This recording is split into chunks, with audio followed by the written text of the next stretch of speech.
Hey, Family Fun by A Crew. So today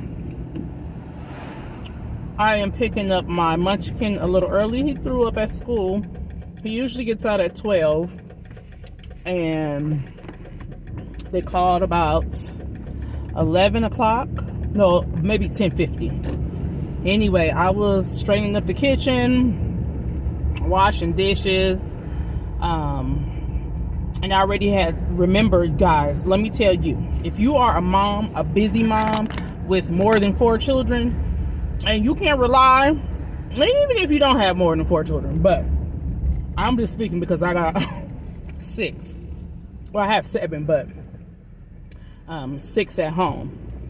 And I think some people are fine with 3, no more than 3, and you still be fine. And there's some people who have 1, they be like, how do you do it? I can't even do it with 1. But anyhow, this is why I say more than 4, because sometimes we forget, and it's not intentional. It's not that we don't want to do it, or we have no intentions not to do something. But baby, let me tell you, on Mary Had a Little Lamb, we be forgetting. And if you do majority of it by yourself, so guess what I remembered, y'all? I was watching someone on something now, I don't know where, and she was recording herself. She was doing her daily vlog or whatever it was, and she said, oh, let me tell Siri to remind me of this and that. And I said, what? I never thought to tell Google on my phone, I don't want her to pop up, to set me a time for this time at this whatever. I was like, oh my God. You mean to tell me I take advantage of all the apps as much as possible, the ones that I know of,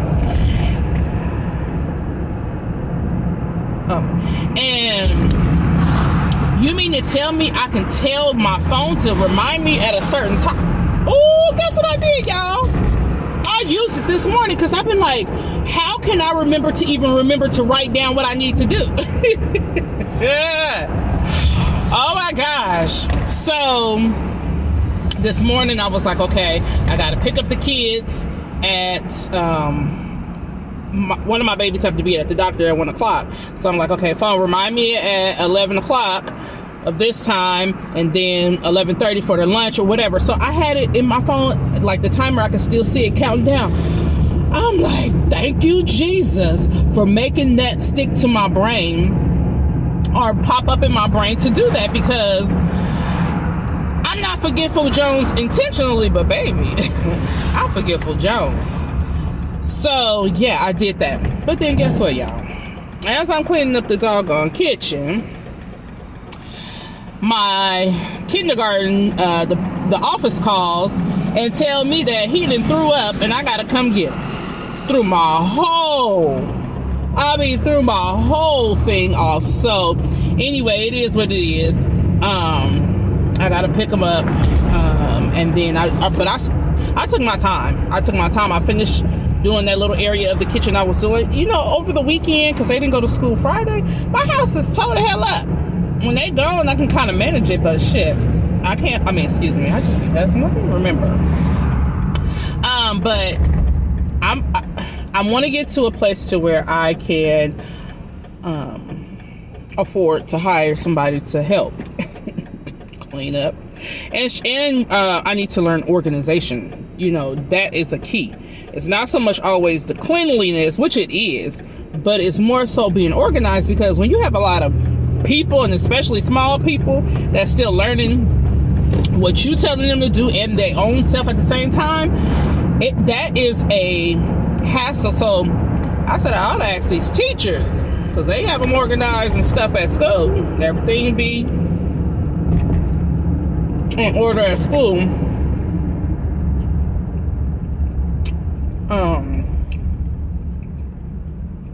Sorry guys, I'm hungry. I didn't worked out, and I'm eating me some Chinese style chicken salad from Safeway. So, oh no, I did bring my water. So,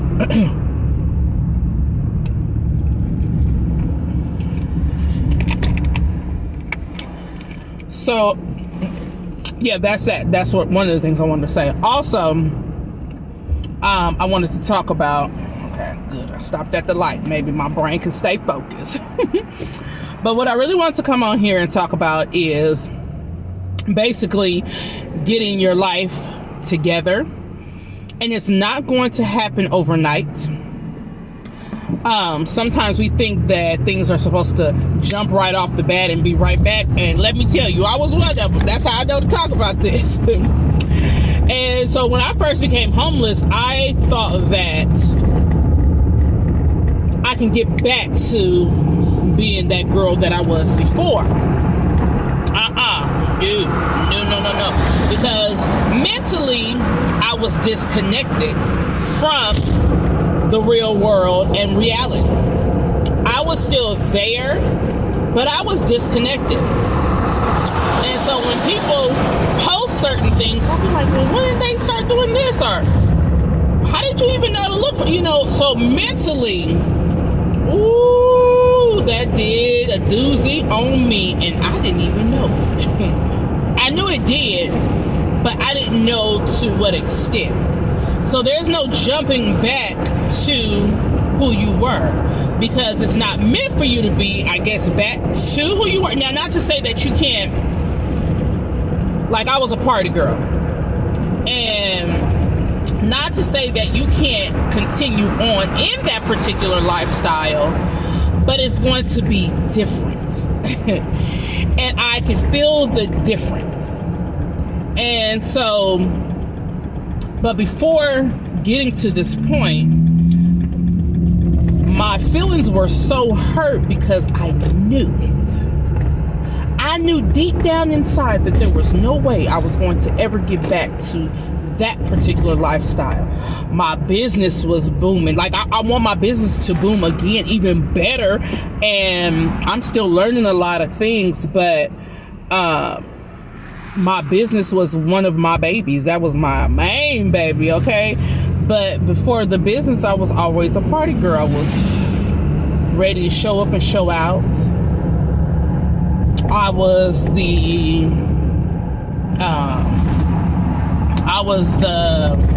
main girl of the group, or whatever the case may be.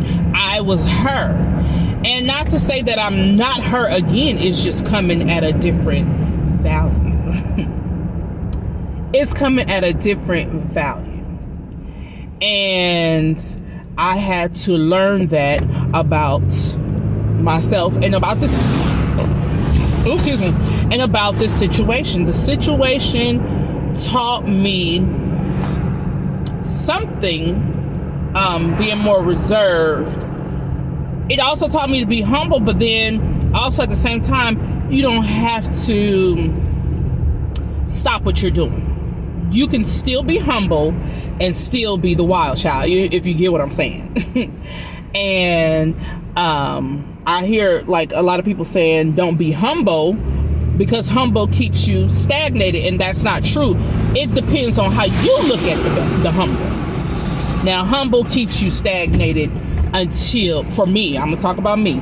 Humble kept me stagnated until God was preparing me to be able to slowly come up and blossom again.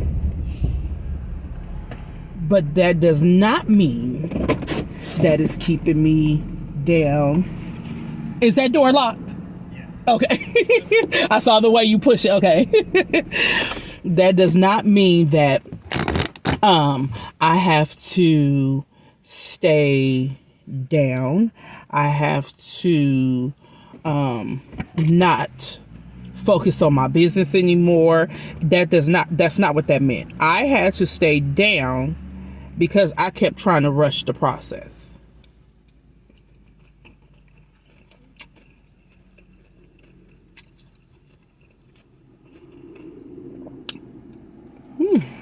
So good. I kept trying to rush Let me just wait.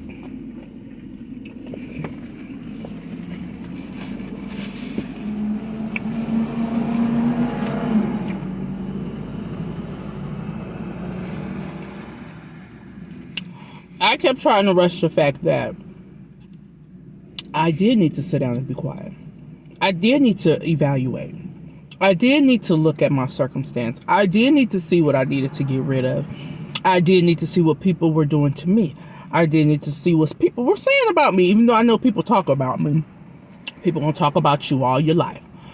But I really needed to take all that in and use that to better me. And there are some people that I still hang around with that talk about me, but sometimes you need them. And don't ever get it twisted. Don't ever get it twisted.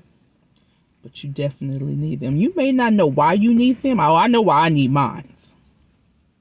But you definitely need them. Don't forget that. So I want to say just keep pushing.